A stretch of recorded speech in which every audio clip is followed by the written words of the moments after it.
चलो चाय पीते हैं। हाँ चलो पीते हैं। ए छोटू, चल चाय लेके आओ। अरे लाते हैं ना भैया, लो चाय दोनों को, एकदम ताजे दूध की बढ़िया चाय। क्या हुआ? पहले ही कह देता हूँ, छुट्टे नहीं है। अरे तो कैसा दोगे पैसा? ऑनलाइन यूज करते हैं। पेटीएम है ना, डिजिटल इंडिया। ले लो। Digital India. तो चाय पियो और पैसा कैसे देंगे? पेटीएम से। पेटीएम। तो चलो मेरे साथ बोलो, पेटीएम करे। पेटीएम करे।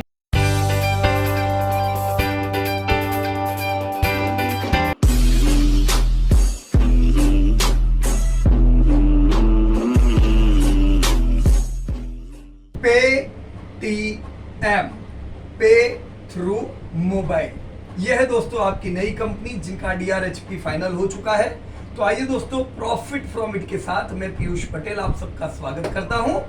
आज हम जानने का प्रयास करेंगे पेटीएम जो कंपनी है, इस कंपनी में हमारा निवेश क्या फायदे कारक रह सकता है कि इसे अवॉइड करना चाहिए। दोस्तों बरसों से कई कंपनियां टेक्नोलॉजी में अपडेट हुई है। बरसों पहले हमने Naukri.com में निवेश किया था, अच्छा फायदा हुआ, पर जरूरी नहीं है हर कंपनी में वो बेनिफिट मिले। आपने IRCTC का IPO देखा, ticketing company, good benefit. Easy trip आया, अभी नजारा आया, जोमेटो जस्ट अभी गया, और अब आपके सामने है पेटीएम। तो आइए दोस्तों हम देखें पेटीएम में हमारे लिए क्या है।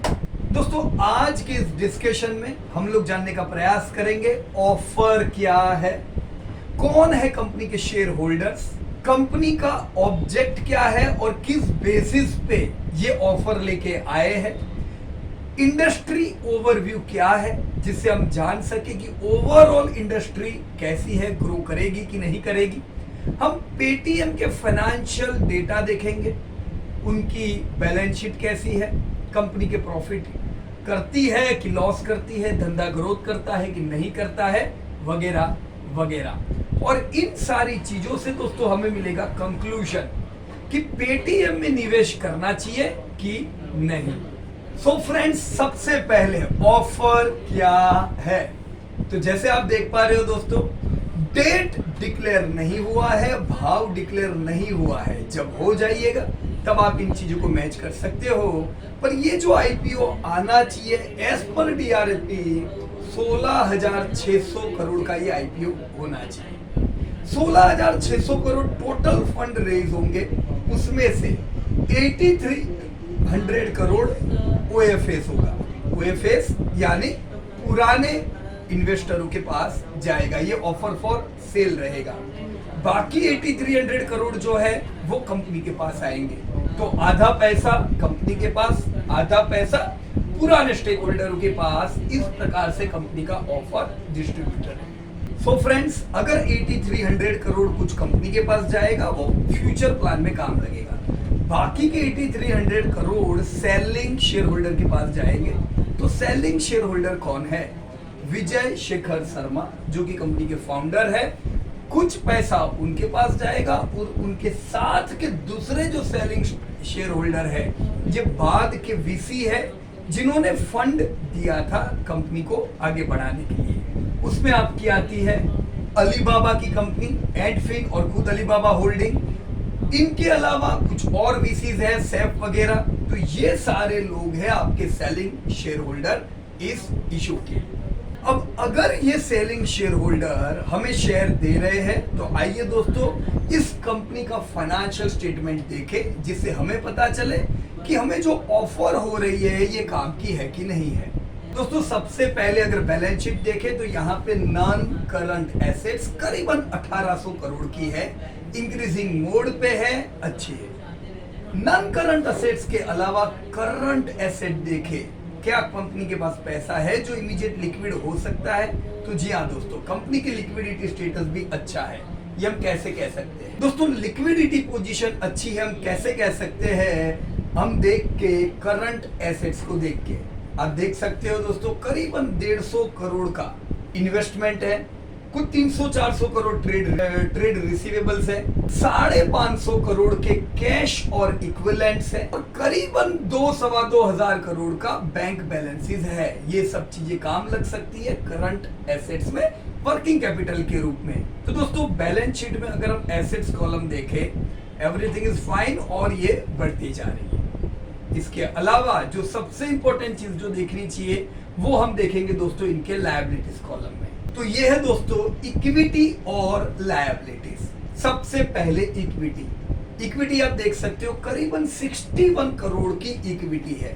61 करोड़ रुपीस इसके अंदर लगाया गया है पास्ट प्रमोटर्स द्वारा। 61 करोड़ का इक्विटी और टोटल इक्विटी 6500 करोड़ का है।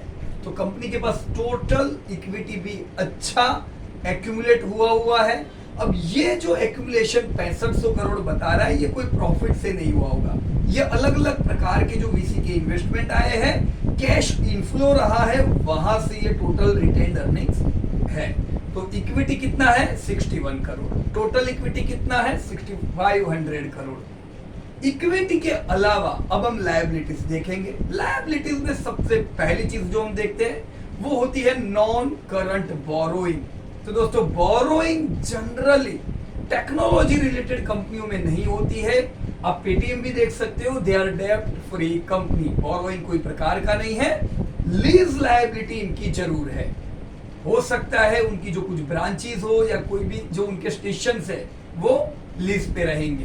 तो लीज लायबिलिटी जनरली टेक्नोलॉजी की कंपनी में या आईटी की कंपनी में आप देख सकते हो जो है करीबन 43 करोड़ की। तो अगर आप डेब्ट और लीज लायबिलिटी को इक्विटी से कंपेयर करोगे तो बहुत बड़ा डिफरेंस है। मतलब कोई भी चिंता की बात नहीं है कि कंपनी के सर पे बहुत बड़ी लायबिलिटीज है और एसेट्स इक्विटीज कुछ भी नहीं है, ऐसा हरगिज नहीं है। कंपनी की लिक्विडिटी पोजीशन अच्छी है दोस्तों। अब दोस्तों दूसरा इंपॉर्टेंट स्टेटमेंट हम लोग चेक करते हैं और वो होता है फाइनेंशियल स्टेटमेंट, जहां से हमें इनकम पता चलती है, हमें कॉस्ट पता चलते हैं और हमें प्रॉफिट पता चलता है। तो इनकम कितनी है, as you can see in your financial statement, company की इनकम 6% के CAGR से पिछले 3 साल से घट रही है। This is absolutely not a good thing for any emerging companies. हम दोस्तों इमर्जिंग कंपनी से सबसे पहले यही उम्मीद रखते हैं कि तुम्हारा ग्रोथ जबरदस्त होगा। ग्रोथ के बेस पे हम पैसा डालते हैं, हो सकता है तुम्हारी कंपनी लॉस कर रही हो, पर ग्रोथ अगर अच्छा रहेगा तो लॉस प्रॉफिट में कन्वर्ट होगा। पर यहां पे हम देख रहे हैं कि 6% का नेगेटिव ग्रोथ है, तो हमें देखना पड़ेगा कि ये नेगेटिव ग्रोथ क्यों है। तो अगर हम पेटीएम की अलग अलग प्रकार की इनकम देखें तो सबसे पहली इनकम है पेमेंट एंड फाइनेंस सर्विस। दोस्तों payment and finance service 1700 crore से 2100 करोड़ पहुंचा है। यानी ये उनका वो सेगमेंट है जहां पे 12% CAGR से धंधा बढ़ता जा रहा है, यहाँ पे कोई चिंता की बात नहीं है। दूसरा इनका जो सेगमेंट है वो है कॉमर्स एंड क्लाउड, जो कि डी ग्रोथ हो रहा है। आप सीधा देख सकते हो 33% से इफेक्ट यहाँ पे आई है। आपको भी पता होगा दोस्तों कि जैसे जैसे धीमे धीमे पेमेंट्स, डिजिटल पेमेंट के बिजनेस बढ़ते जा रहे हैं, वैसे कंपनीज भी बढ़ती जा रही है। कंपनी का GM भी बढ़ा है, पर जो कॉस्ट, इस पे जो चार्ज लगा के जो कंपनी के पास पैसा आता है उसमें कटौती हुई है, जो हम सीधा यहाँ पे देख सकते हैं। This is not a positive point. Total income इसकी वजह से 6% डाउन है। दोस्तों ये डायरी में लिख देना पड़ेगा और नोट करना पड़ेगा कि company is not able to growth during last 2 years. हमें सबसे पहला क्राइटेरिया क्या चाहिए, धंधा तो बढ़ना ही चाहिए। आने वाले प्रेजेंटेशंस में कि क्या कंपनी के पास प्लानिंग है, बिजनेस बढ़ेगा कि नहीं, राइट। तो धंधा तो हमने देखा 6% से डीग्रोथ हो रहा है, जो रेड मार्क वाला है। अब ये क्यों हो रहा है, ये कॉस्ट भी हम लोग एक बार देख लें। तो second important point in financial statement is cost. आप इस कंपनी में देख पा रहे हो कि करीबन 40% कॉस्ट जाती है पेमेंट प्रोसेसिंग सिस्टम में। तो सबसे बड़ा खर्चा पेटीएम का क्या है, ये जो पेमेंट की प्रोसेस करने की जो सिस्टम करनी पड़ती है उसमें 40% कॉस्ट। एम्प्लॉय का जो कॉस्ट है वो 25% है। तो एम्प्लॉय का कॉस्ट इतना नहीं है जितना प्रोसेसिंग सिस्टम का है। तो सबसे बड़ा कॉस्ट अगर ये दो को मिला ले तो भी 65% जो सारा पैसा जो है वो ये दो चीजों में दोस्तों चला जाता है। मार्केटिंग और प्रमोशन में अभी पेटीएम का 11% पैसा जा रहा है और इन्हीं चीजों की वजह से पेटीएम जो 2 साल पहले करीबन 4000 करोड़ का लॉस करती थी वो आज अभी भी 1700 करोड़ का लॉस कर रही है। सो यस, दो नेगेटिव पॉइंट है। Sales is not able to grow, sales is actually degrowing by 6%। दूसरा नेगेटिव पॉइंट, कंपनी का जो प्रॉफिट है वो बिल्कुल है नहीं, नेगेटिव कैश फ्लो वाली ये कंपनी है। Your company is actually making losses. ये मानते हैं कि लॉसेस कम हुए हैं क्योंकि अभी का जो मार्केटिंग एक्सपेंस है, आज पेटीएम एक ब्रांड बन चुका है तो मार्केटिंग एक्सपेंस हमने देखे 11% है जो एक टाइम पे बहुत ज्यादा होंगे, राइट। तो कंपनी की प्रॉफिटेबिलिटी नहीं कह सकते पर कंपनी के लॉसेस कम हो रहे हैं। हम उम्मीद कर सकते हैं आने वाले कुछ समय में कंपनी लॉस में से प्रॉफिट में आ जाए, पर नियर टर्म में ये उम्मीद रखना अच्छी बात नहीं है, right. So this was your income statement. क्या जानकारी मिली दोस्तों हमें इस स्टेटमेंट से? जानकारी नंबर 1, कंपनी करीबन 3200 करोड़ का धंधा करती है। तो ये 3200 करोड़ का धंधा भले बढ़ नहीं रहा है पर ये अमेजिंग है। क्यों? अभी जस्ट ये तो एक नई कंपनियां हैं।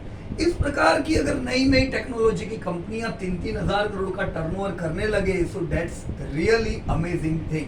बढ़िया धंधा कर रहे हैं दोस्तों ये लोग। दूसरा जो पॉइंट हमें मिला वो क्या था? ग्रोथ म्यूटेड है 6% से। तीसरा हम यहाँ से क्या सीखे? सबसे बड़ा खर्चा क्या है इनका? पेमेंट प्रोसेसिंग इनका सबसे बड़ा कॉस्ट है। और चौथा और सबसे important point, cash flow negative है। 1700 करोड़ का ये लोग लॉस करते हैं। This was from your balance sheet और फाइनेंशियल स्टेटमेंट। दोनों को मिक्स करें तो क्या?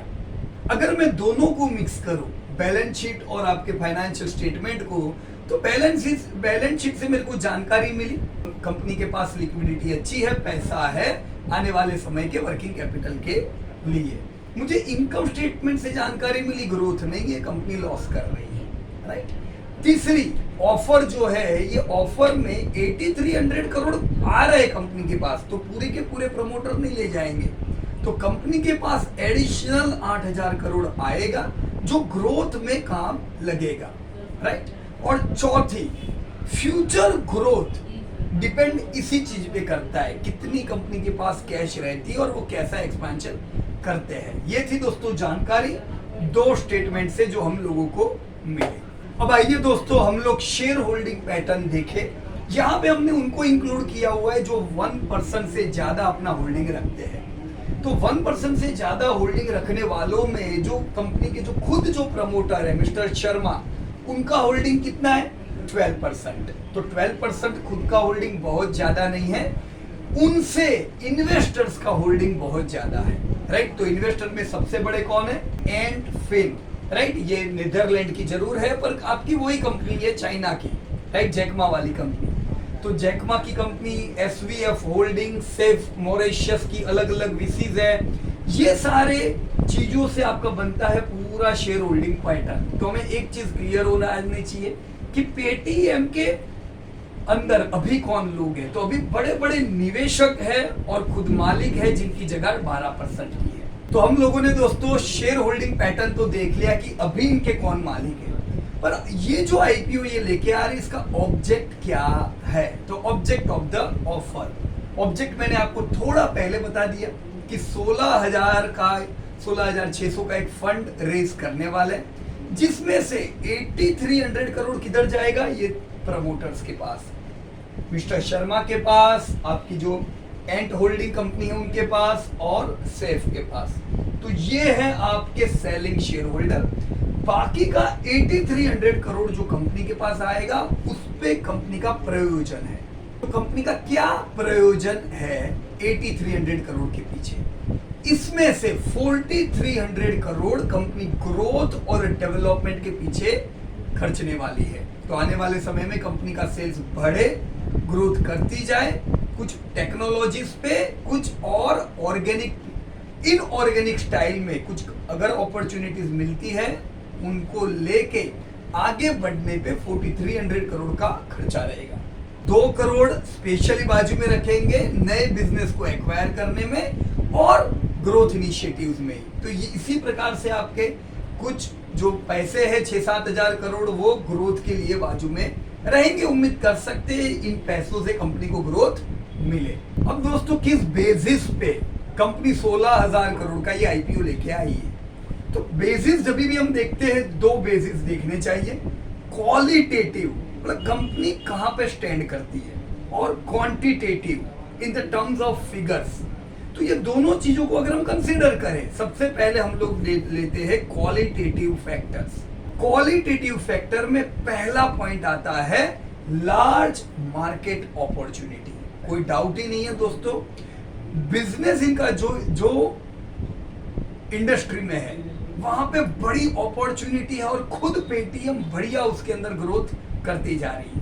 दूसरा, पेटीएम खुद एक ट्रस्टेड ब्रांड बन चुकी है। मेरे ख्याल से आज भारत में कई लोग होंगे जिनको इस ब्रांड के बारे में पता होगा। तो Paytm is a brand with large scale and good reach. तो ये भी उनके क्वालिटेटिव फैक्टर का एक पॉइंट है। तीसरा पॉइंट, कंपनी का नेटवर्क इतना स्ट्रॉन्ग हो चुका है कंज्यूमर का और मर्चेंट का, ये कंपनी को एक स्ट्रॉन्ग स्टैंड देता है। चौथा पॉइंट, इतने सारे यूजर और मर्चेंट की वजह से आज इंडिया का एक deep insights of consumer behaviour इनको पता चल चुका है। तो ये आने वाले समय की रणनीति बनाने में काम लगता है। पांचवा point, product and technology DNA, उसमें कोई डाउट नहीं है। जो प्रोडक्ट है और जो टेक्नोलॉजी को यूज कर रहे हैं दोनों लाजवाब है। Last but not list, leadership and डिस्ट्रिक्टिव culture, कोई डाउट ही नहीं है। कई प्रोडक्ट ऐसी है जिसमें कंपनी की लीडरशिप रही है। तो qualitative factors are definitely good और ये कंपनी को एक स्टेप अहेड ले जाते हैं।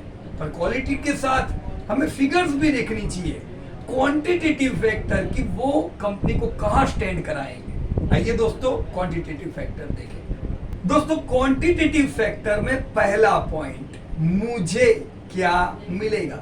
कंपनी जो भाव रखे, कंपनी 1000 भाव रखे, आपने दिया पैसा और आपको मिलेगा क्या। तो अगर आप पैसा एक हाथ में रख रहे हो, फॉर एग्जाम्पल मैं मान के चलता हूं, चलो 1000 रुपया, तो 1000 खर्चने के बाद आपको क्या मिलता है, 500 हो या 1000 जो हो वो -28 रुपीज, क्योंकि कंपनी लॉस करती है। 1700 करोड़ का अगर मैं आपको एक शेयर होल्डर गिनूं तो एक शेयर पे आपको -28 रुपए मिलते हैं। तो अभी आपको कुछ भी नहीं मिलता है। जनरली जब हम निवेश करते हैं तो हम पूछते हैं मैंने ये पैसा डाला मुझे क्या मिलेगा, तो मुझे पैसा मिलना चाहिए। लॉस मेकिंग कंपनी में ये एक गलत बात रहती है कि आपको कुछ भी नहीं मिलता है पैसा आज, तो आपके सामने एक अंधेरा रहता है कि ये कब प्रॉफिट करेगी, कब आपको पैसा मिलेगा। अभी आपके पास इस चीज का कोई जवाब नहीं है। हो सकता है 6 महीने में प्रॉफिट में आ जाए, हो सकता है 2 साल भी लगे। तो आपका नियर टर्म फ्यूचर में भी नहीं कह सकते हैं when this company would be making profit. This is a negative point for this company. दूसरा पॉइंट जो हमें देखना चाहिए, price to earning ratio.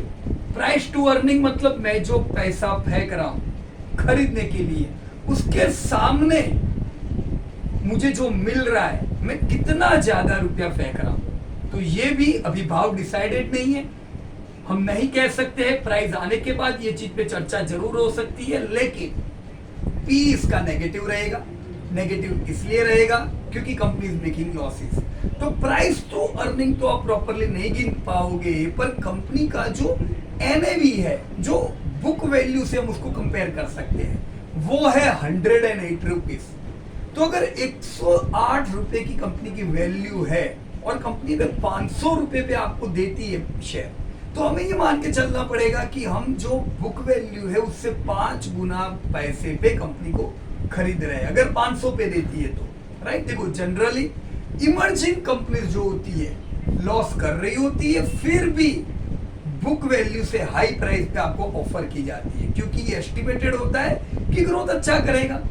And last but not least, return on net worth. दोस्तों जो फंड कंपनी के पास है, अभी हमने देखा करीबन 6-7 हजार करोड़ तो कंपनी के एसेट्स में इक्विटी कंपनी का पड़ा हुआ था। तो इक्विटी जो कंपनी के पास अभी है, लायबिलिटीज कुछ है नहीं, तो कंपनी के नेटवर्थ जितना है उस पर रिटर्न कितना लाती है, तो रिटर्न अभी कुछ भी नहीं लाती है। इनफैक्ट कंपनी का जो रिटर्न ऑन नेटवर्थ है वो नेगेटिव है, -26%।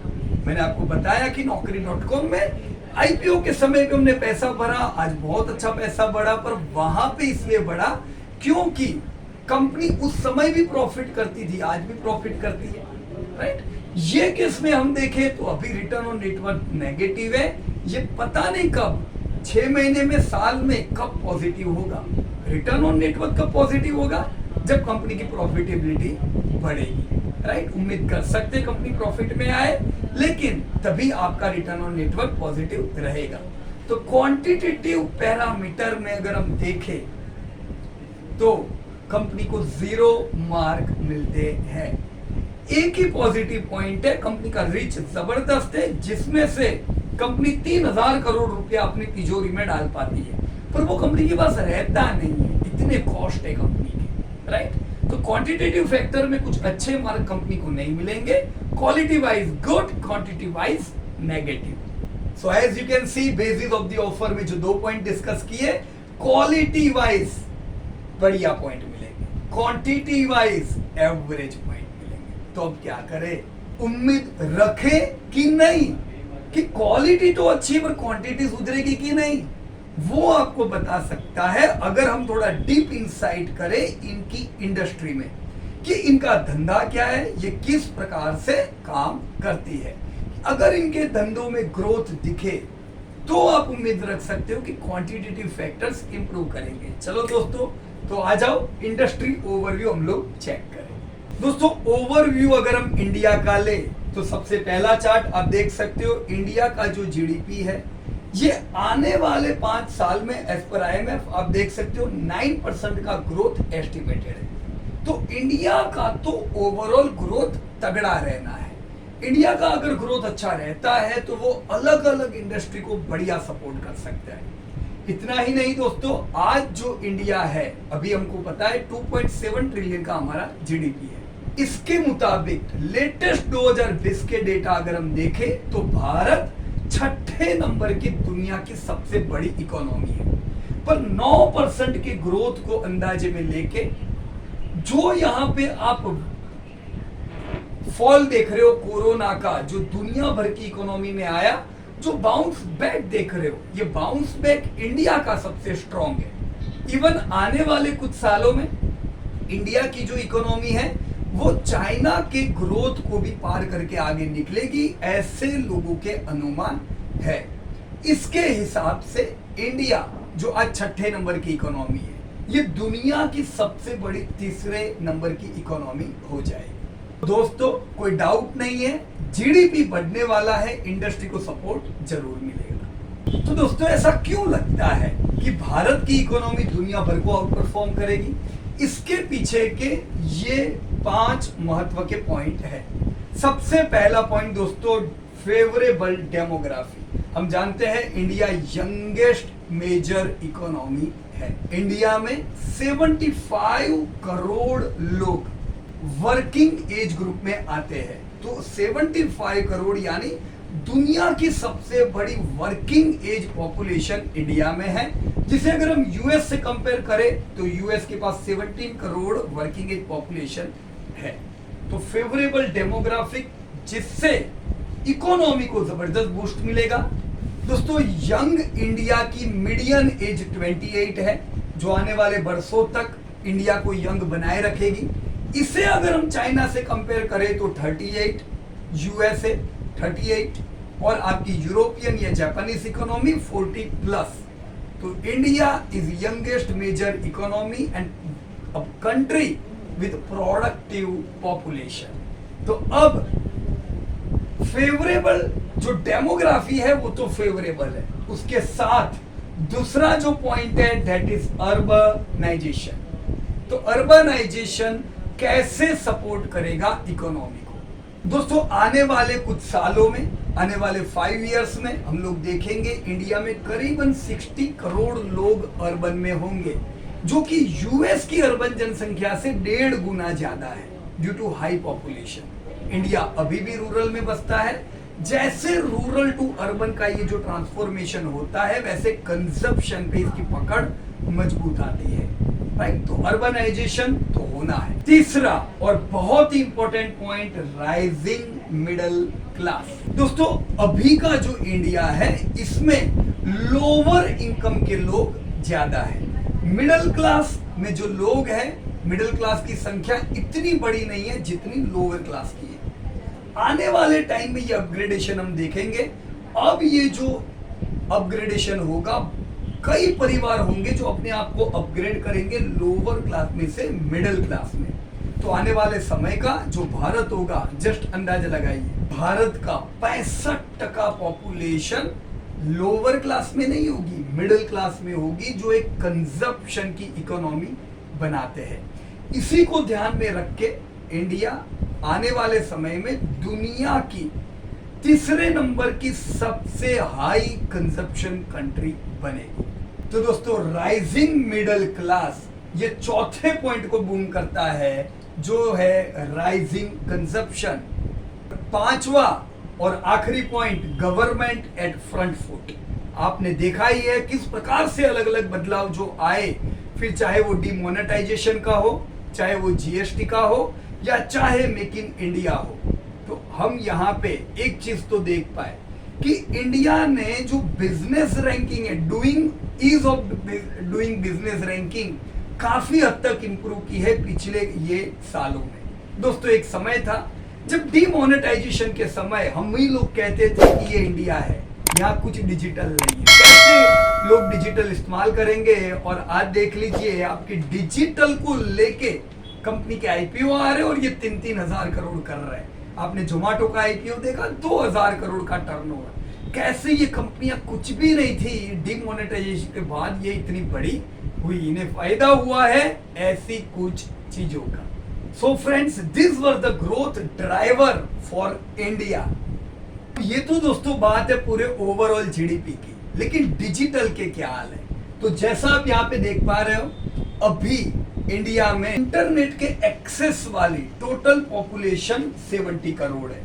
हम ये देखेंगे आने वाले 5 सालों में 2026 तक 100 करोड़ पॉपुलेशन इंटरनेट का एक्सेस रखती होगी।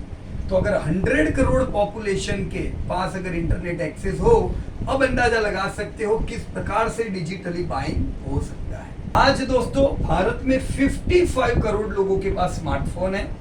2026 तक 85 करोड़ लोगों के पास स्मार्टफोन आने की उम्मीद है।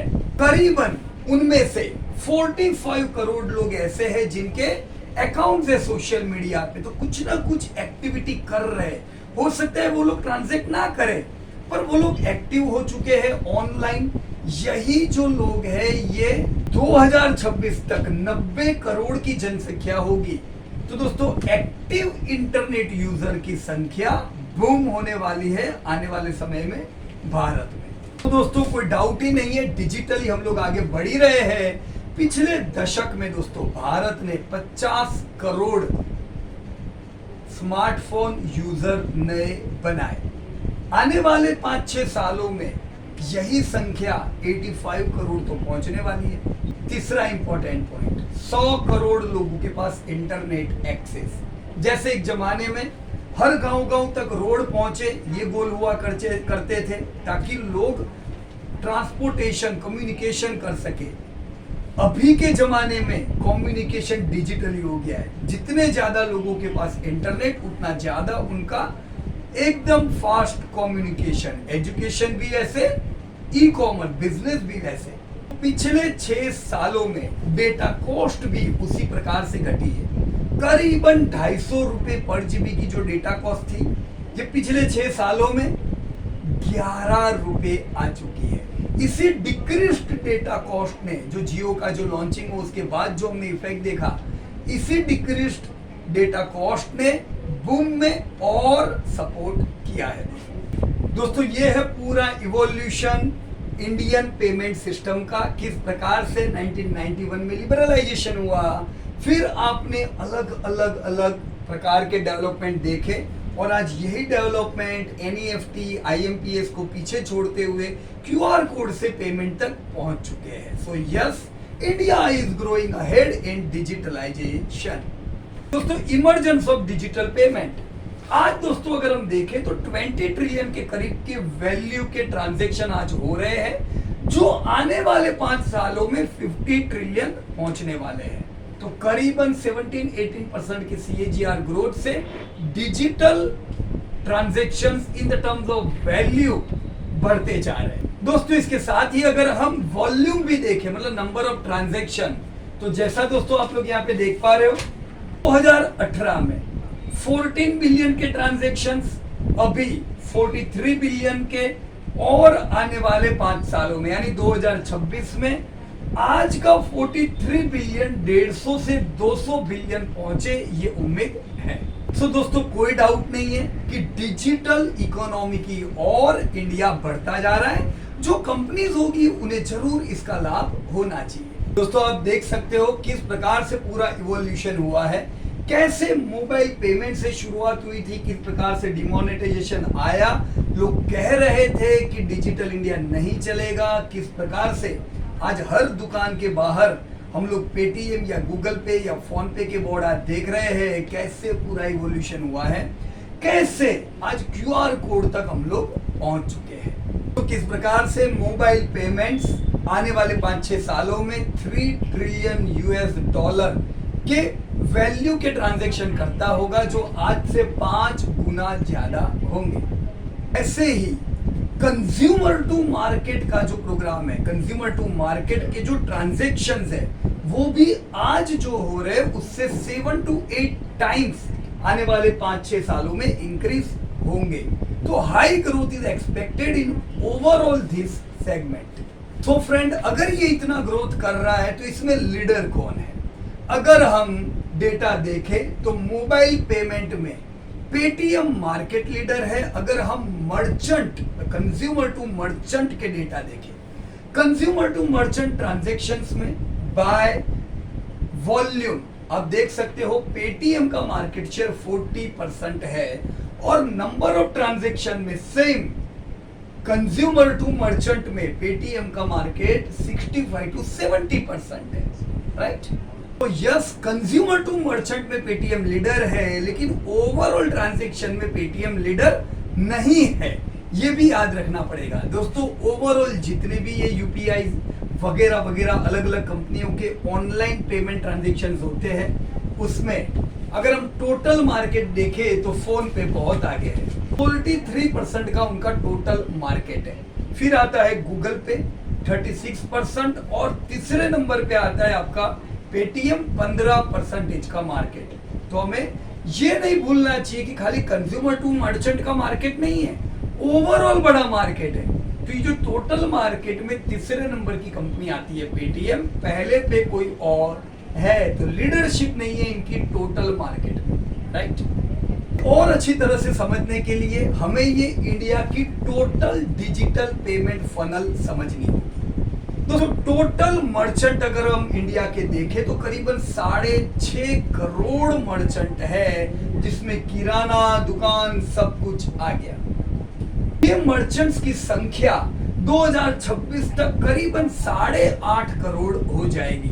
तो ओवरऑल 5% से मर्चेंट बढ़ने वाले हैं।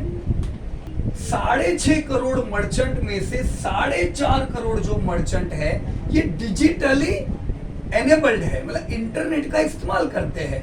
ऐसे डिजिटल और इंटरनेट का यूज करते हुए जो मर्चेंट की संख्या भी आज जो 4.5 करोड़ है, ये आने वाले 5 साल में करीबन 7 करोड़ पहुंचने वाली है 9% के CAGR से।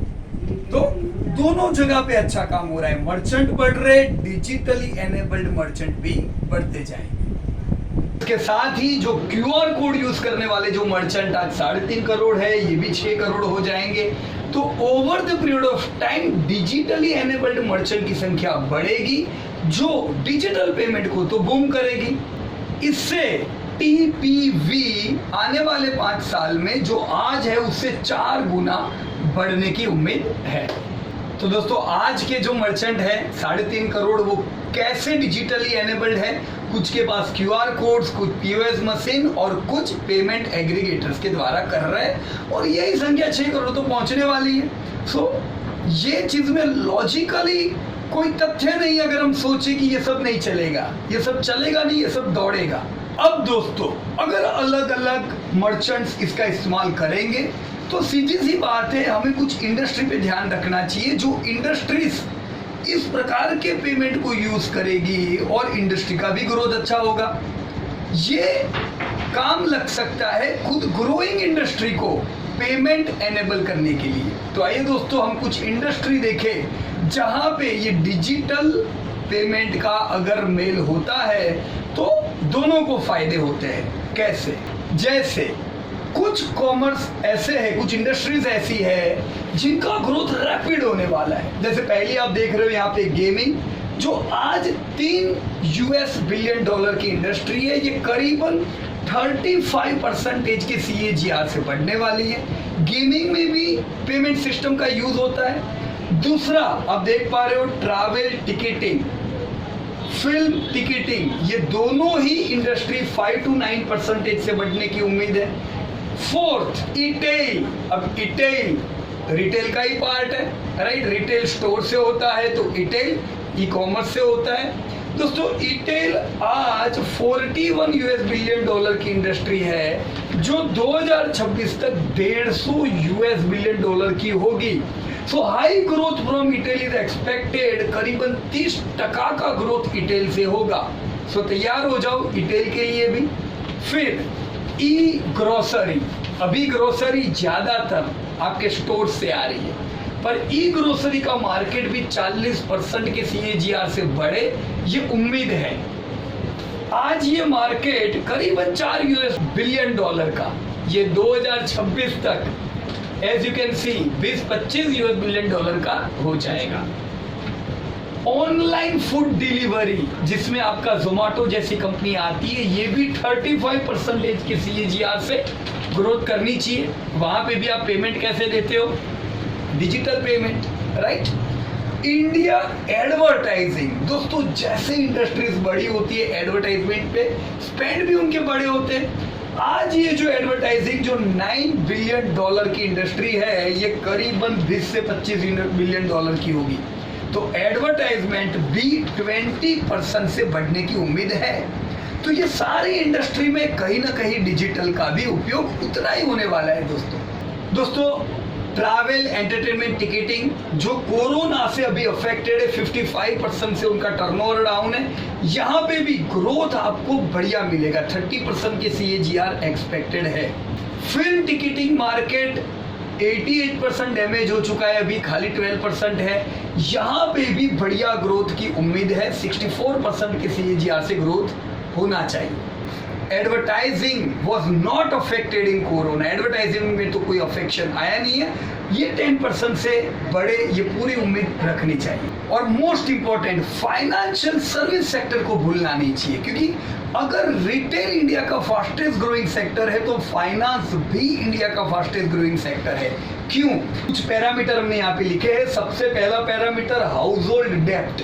देखो अभी अगर हम हाउस होल्ड डेप्ट को GDP से कंपेयर करें तो इंडिया का 11% है।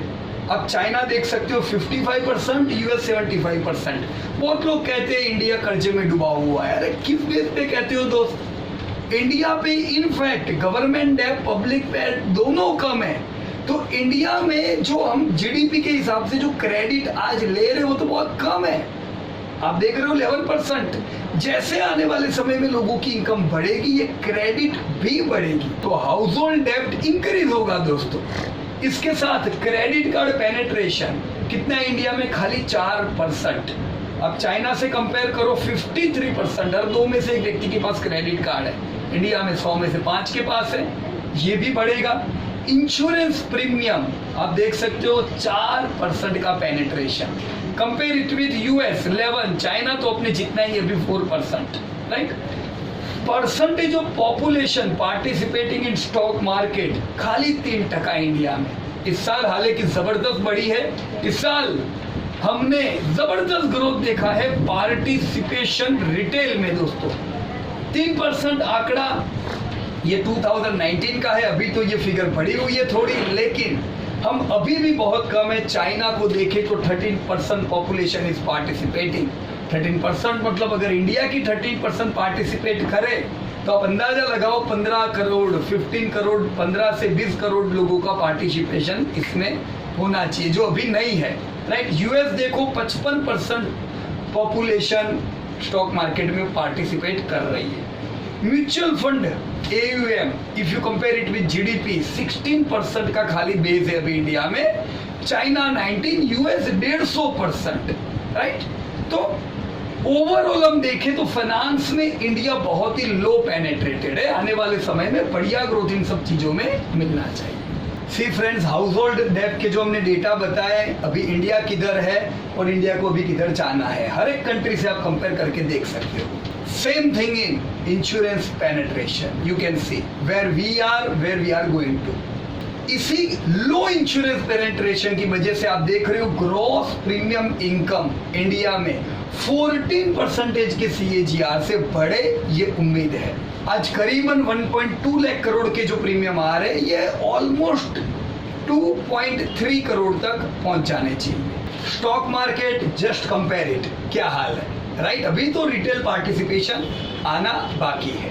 जैसा आप देख पा रहे हो दोस्तों, direct equity investment from retail 24% के CAGR से बढ़ने वाला है। Yes, you can compare your mutual fund industry with all the countries, as you can see here। हम कहाँ हैं? तो अभी आप सोचोगे ये सब डेटा हमने क्यों देखे? ये हमने इसलिए देखे क्योंकि इन्हीं सब इंडस्ट्री में पेटीएम भी काम करता है। तो पेटीएम का ओवरव्यू जानने के लिए ये जानना भी जरूरी था कि ये सारी इंडस्ट्री ग्रो कर रही है कि नहीं। ये सारी ग्रोइंग इंडस्ट्री में पेटीएम भी काम कर रहा है। कैसे दोस्तों? पेटीएम बिजनेस टू कंज्यूमर और बिजनेस टू बिजनेस, इन दोनों चीजों में काम करता है। इंडिया का एक लीडिंग पेमेंट सिस्टम कंज्यूमर्स और मर्चेंट दोनों के लिए क्या ऑफर करते हैं? पेमेंट सर्विसेज, क्लाउड और फाइनेंशियल सर्विसेज। करीबन 33 करोड़ कंज्यूमर्स को और 2 करोड़ मर्चेंट्स को। दोस्तों 2009 में मोबाइल फर्स्ट करके ये लॉन्च हुआ। रिचार्ज, बिल पेमेंट और धीमे धीमे आगे बढ़ते बढ़ते आज ये एक ब्रांड बन चुका है। तो आपको इनका टैग नेम भी याद होगा, पेटीएम करो, राइट। सो फ्रेंड्स, एक पेटीएम क्या है? 3000 करोड़ का धंधा, करीबन 33 करोड़ यूजर, करीबन 2 करोड़ मर्चेंट्स, 142 बिलियन का कॉमर्स ग्रॉस मार्केट वैल्यू, करीबन 30 लाख लोन डिस्पर्स कर चुके हैं अपने ऐप से, और 52 बिलियन का AUM फॉर म्यूचुअल फंड। तो हर एक प्रकार से your Paytm is growing. So yes friends, ये सारे जो ट्रेंड है ये पॉजिटिव ट्रेंड आते हैं पेटीएम के लिए। डिजिटल इंडिया हो, इंश्योरेंस हो, म्यूचुअल फंड के AUMs हो, अगर ये फाइनेंशियल सर्विस में ग्रोथ रहता है तो पेटीएम को उसका लाभ मिल रहा है। दोस्तों this is very important GMV cohort for Paytm. ये ऑनलाइन इंडस्ट्री की कंपनियों के लिए बहुत इंपॉर्टेंट होता है। जैसा इनका डेटा बताता है कि अगर कोई यूजर 2017 में आया और उसने 1 रुपया स्पेंड किया, तो उनके जैसे जैसे समय बीतता है स्पेंडिंग यूजर का बढ़ता है।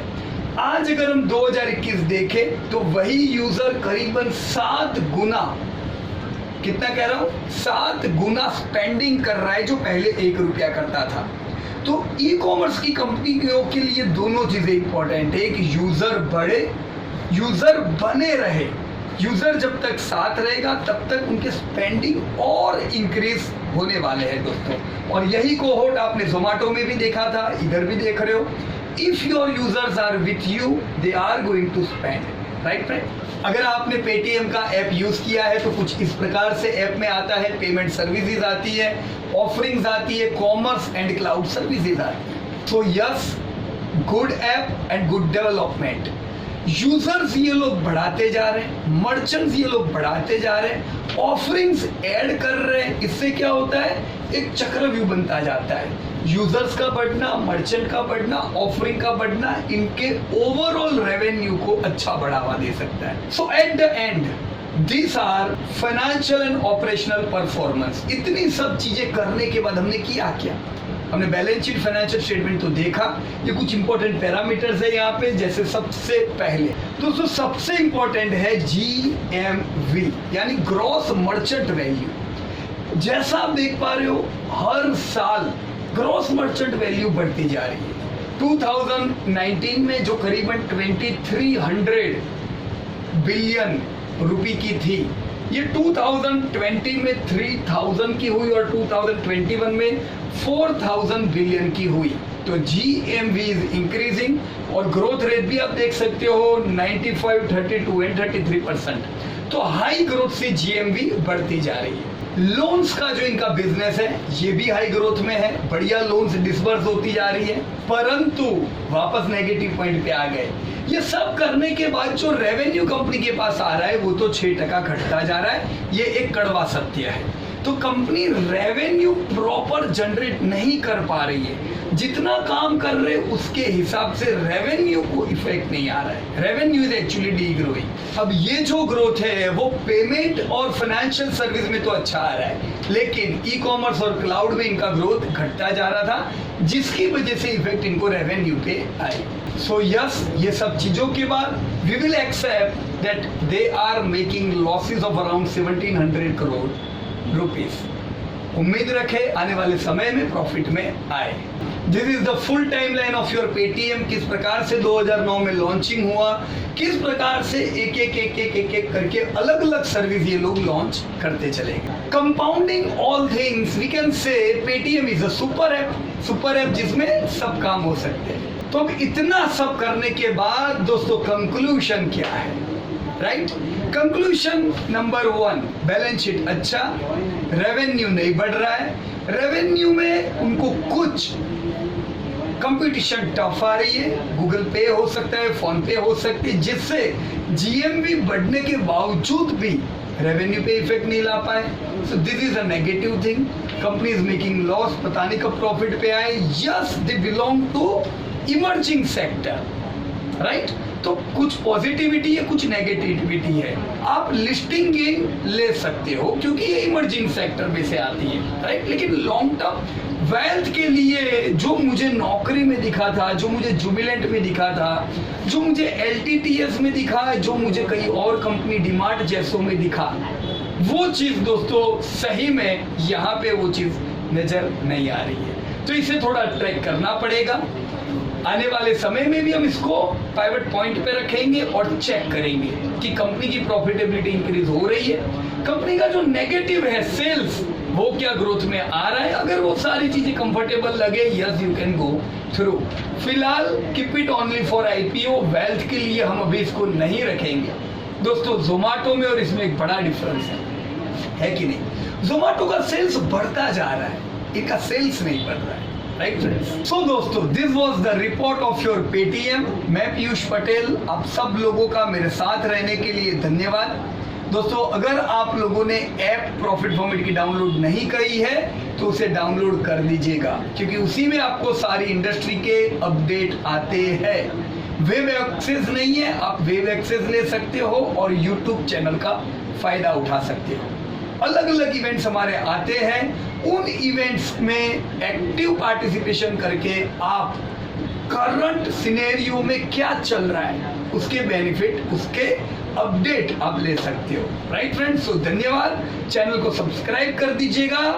जय हिंद दोस्तों आप सब लोगों को। डिस्क्लोजर में आपको बता दूं, मेरे कहने से ये शेयर लेने की जरूरत नहीं है। आप अपने हिसाब से सोचो और आपको रिस्क एपेटाइट आपका सही लगता है लॉस मेकिंग कंपनी में भी, तभी आप खरीदें। जाते जाते कमेंट जरूर कीजिएगा कि आपको क्या लगता है, क्या ये कंपनी आप लोगे कि नहीं। जय हिंद।